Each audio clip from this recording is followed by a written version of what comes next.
It's not a hush money trial.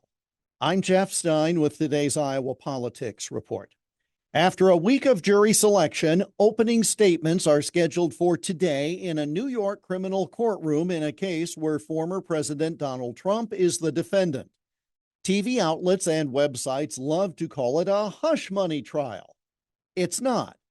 Granted, that phrase is far more salacious than what the charge really is, namely filing a false document. Try searching online for Donald Trump New York document.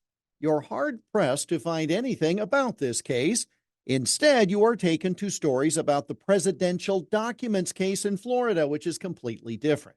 Search for Donald Trump New York hush money, however, and you'll find all manner of stories that may point out the real charges, but are quick to use the phrase hush money because of how it sounds. Mr. Trump has been charged with 34 felony counts of falsifying business records. The records have to do with how payments were categorized, not what the payments were for. The payments were listed as legal expenses because they were paid to a lawyer who then distributed the financial settlement.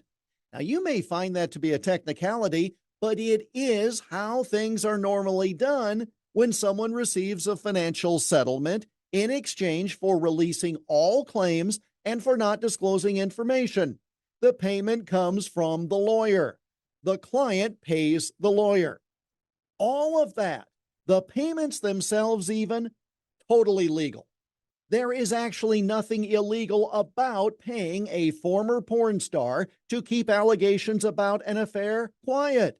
The allegation is that the documents calling these legal expenses were falsely drawn up to avoid embarrassment during a future run for president, and that Trump did all of that deliberately.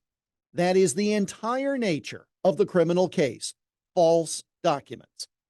But calling it hush money gets you far higher ratings and more clicks on the web, and shows a clear bias against the defendant. I'm not condoning the practice, the underlying behavior if true, none of that. But the trial needs to be covered accurately and fairly. Anytime you hear that Trump is accused of paying hush money, that coverage is not accurate and not fair. And that's the Iowa Politics Report for Monday, April 22 on Twitter, Instagram, Getter, Threads, and Truth Social at Iowa Politics. I'm Jeff Stein on News Talk 1540 KXEL.